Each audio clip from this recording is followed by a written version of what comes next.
This is QTV News and I am Jenna Bosonko.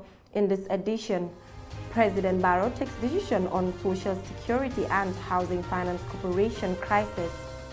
The Birkama Market Disaster Relief Fund account officially closed, raising over $1 million. The community of Jokado Dasilame pushed for reenactment of the death penalty.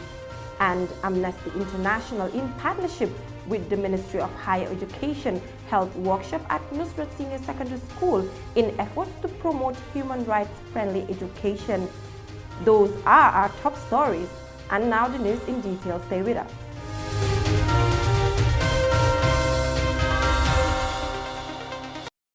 Press release issued by the State House on November 9th reveals the President's decision following investigation on the crisis involving Social Security and Housing Finance Corporation. Having reviewed the report, the following decisions have been taken by the President. That administrative leave of Managing Director Muhammadu Manjang will be lifted and that Mr. Manjang will be duly notified in writing by the Ministry of Finance and Economic Affairs to resume duties. That the services of Mr. Momodu Kamara will be terminated with immediate effect, the termination to be compliant with corporate policy. That the Board of Directors of the corporation to receive further advice on the staff that were culpable in the saga and who have to be subject to disciplinary actions in line with the panel's recommendations. And that the Board of Social Security through the Ministry of Finance and Economic Affairs will be provided with the recommendations of the panel's report so that these are adapted and fully implemented. The Birkama Market Disaster Relief Fund has raised $1 million and $50,000 in 3 weeks. The relief fund was initiated by the Q Group Foundation with $1 million donation following a fire that ravaged a section of the market, destroying 35 stalls. The relief fund account was officially closed on Friday at a ceremony held at the Birkama Area Council. Isa Jallo witnessed it and he reports. Each vendor walked away with a check for $30,000 as the fundraising initiative comes to an end. This is the second disbursement of funds directly to the affected vendors of the Birkama market fire disaster. It could be recalled that the Q Group Foundation spearheaded a fundraising campaign with $1 million donation and called on people and institutions to contribute to the effort. That money was distributed among vendors who quickly embarked on the reconstruction of their stalls. The reconstruction work has completed and the area is now proudly called Q Corner. Market vendors, councillors and representatives of the donors gathered at the premises of the Birkama Area Council to witness the end of the milestone. The Permanent Secretary at the Ministry of Local Government, Buba Sanyang, thanked the Q Group Foundation for their foresight and urged others to emulate the group in complementing government's efforts. He said he was impressed with the coordination of efforts to help lift the businesses of the affected vendors and commended the victims for their patience. I would like to assure you that as we close this fund today, government's effort in trying to look into the markets, not only in Birkama, but the whole country, to assess and look at the accessibility, look at the availability of fire hydrants, look at the availability of some other essential services, and also, most importantly, look at some other illegal connections, so as to mitigate and to avoid such occurrence.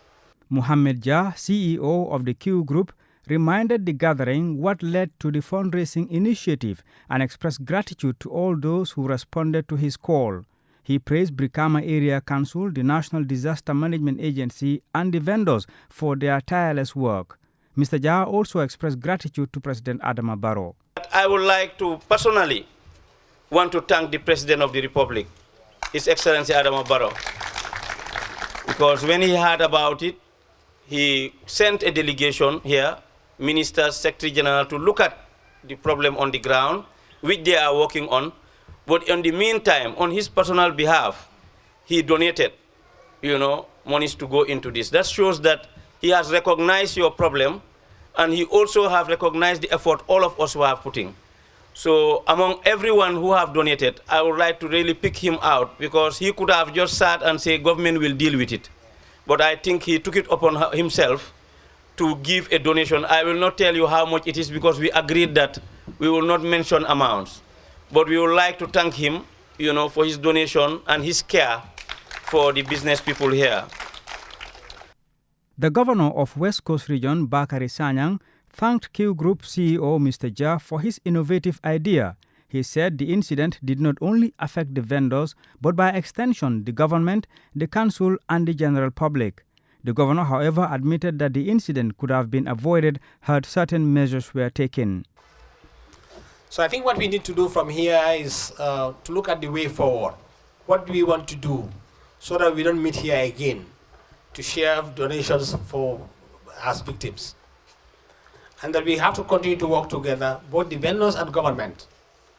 As I keep saying, you know what's happening in your markets.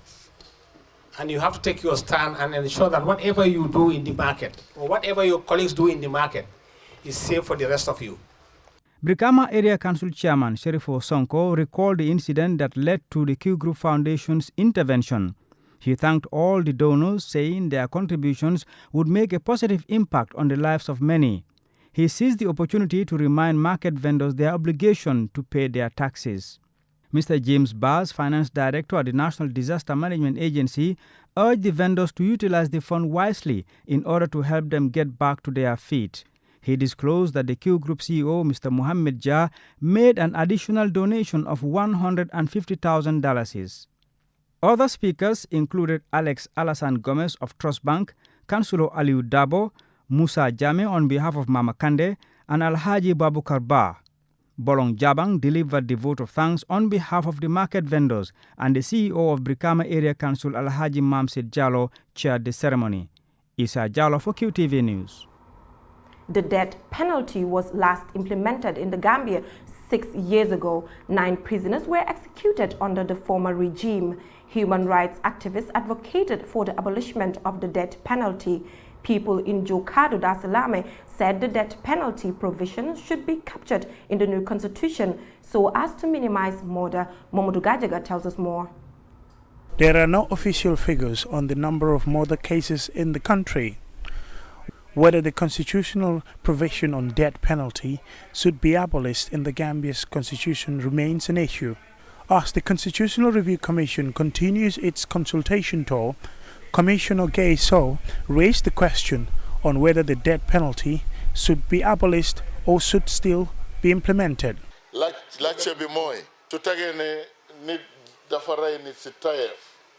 The question is, if someone is found guilty of murder or plotted to overthrow a sitting government, whether he should face the death penalty or life imprisonment. Fatoumata Sambali, a resident of Jokadu Dasilame, said, something should be done to serve as a deterrent to murder.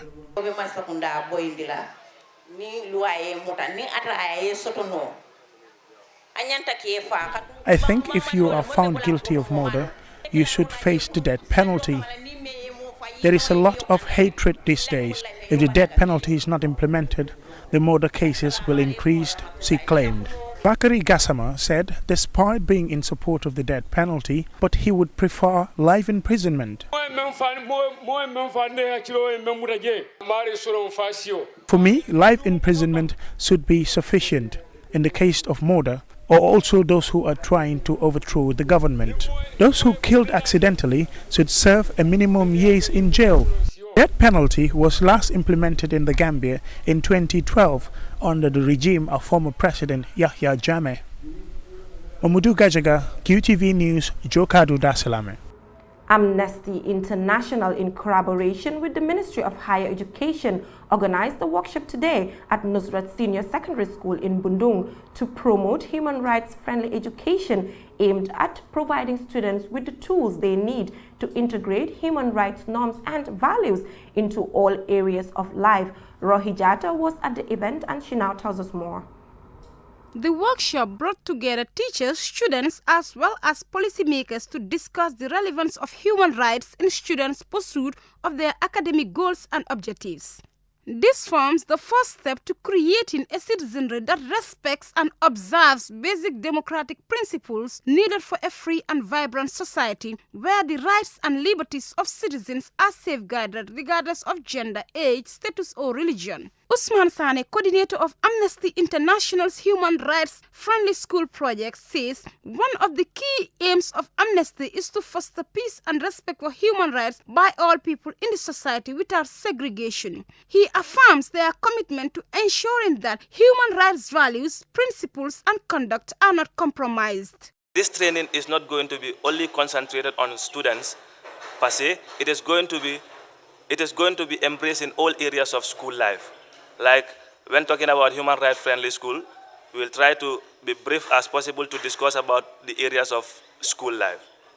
That is the introduction to Amnesty. This is a global movement that has about 7 million people, and it is free from political ideology. We are here to support human rights, to ensure that human rights are protected, recognized and promoted by all governments and individuals in the state. A human rights advocate and defender, Madi Jobate, says the rights and dignity of everyone must be respected because it's the only way to enhance a peaceful coexistence among people. He urges all teachers to fulfill their responsibilities to the students, noting that education is a right and not a privilege. There is the obligation to respect, the obligation to protect, and the obligation to fulfill. So that duty bearers have these three obligations: to respect, to protect, and to fulfill. That is, as a teacher, you have an obligation to respect the right to education. That is, to recognize that citizens, the children particularly, have a right to education, to receive education, to go to school. You respect that right. But further, you have an obligation to protect that right. Lamin Kesedi, a member of Child Protection Alliance, says children are the most valuable assets in every state. He says Child Protection Alliance is committed to ensuring that the rights of every child are respected and safeguarded. For QTV News, I am Rohi Jata. Abdullah Aid Gambia, in partnership with Abdullah Aid UK, today donated food items to over 50 families and orphans at a ceremony held at Abuko Upper Basic School. The items include rice, sugar, cooking oil, onions, tea bag, among others. Omar P. Jallo was there and he now reports. The Abdullah Aid Foundation is a registered charitable organization based in UK. The association has for the past 3 years supported over 200 orphans and needy families in Nyomi and Kombos with water wells, food, clothing, scholarships and a host of other things. Alhaji Usman Kinte is the head of operations for the association in the Gambia. A charity event sponsored by us, Abdullah Aid the Gambia, and basically we have our partners from UK, Abdullah Aid UK, come here today, and alhamdulillah we've raised money to sponsor 55 new orphans, and that's basically why we're here today, the new sponsoring of 55 new orphans. Also we have alhamdulillah food packages for 50 families, and we've also got some gifts for all of the orphans that we're sponsoring right now in the Gambia. Speaking to QTV at the presentation, the CEO of the association, Sakil Malji, said their objective is to help better the lives of orphans and needy families, as enshrined in the Holy Quran. The people, when we see them, we feel that they are people that need help, and it was very shocking to see that the appreciation they have. Like certain villages we went to, for example, yesterday, where we provided shelters, water wells, and gifts, just for small gifts for appreciation, and the way they enjoyed it, the way they had the smiles, the way they gave us a welcoming into this village was absolutely brilliant. We were very happy. We're happy to be here, and I'm hoping we can come regularly to support these people, inshallah. A member of the fundraising committee of the association, Rashid Talati, explained the activities they do to raise funds to support people in need. That we wanted to do something that would benefit people outside of the UK. And alhamdulillah, Brother Faisal came up with a project together with Abdullah Aid, and we sat down around the table, we decided to raise money just before the month of Ramadan. And alhamdulillah, we sent our appeals before the month of Ramadan, and as always, the people from the UK responded phenomenally, like they always do, and they supported us with the sadaqah, lillah and zakah. And then we sat down, once we got all the money, and alhamdulillah we surpassed our target. We had a target of 25,000, we went beyond that, alhamdulillah. Then we sat down after, then how best to utilize the money. We sat down with brother Shakil and the team of Abdullah Aid, and they told us about the projects in Gambia. And now that we're here, we're extremely happy to see how the money is being distributed. Speaking on behalf of the beneficiaries, Fatou Toure and Mamadou Kaloga both expressed delight and appreciation for the gesture. Reporting for QTV News, I am Omar P. Jallo. Before we end this news bulletin, we recap our main headlines.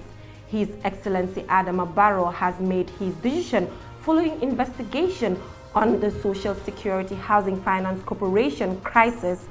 The relief fund was initiated by the Q Group Foundation with $1 million donation following a fire that ravaged a section of the market, destroying 35 stalls. The Birkama Market Relief Fund account was officially closed on Friday at a ceremony held at Birkama Area Council. The Constitutional Review Commission continues its public consultation tour, and the people of Jokado have called for the reenactment of the death penalty. That is all we have for you in this edition of QTV News. Do join us tomorrow, same time for more news. Do stay tuned for more interesting programs. Thank you for your company.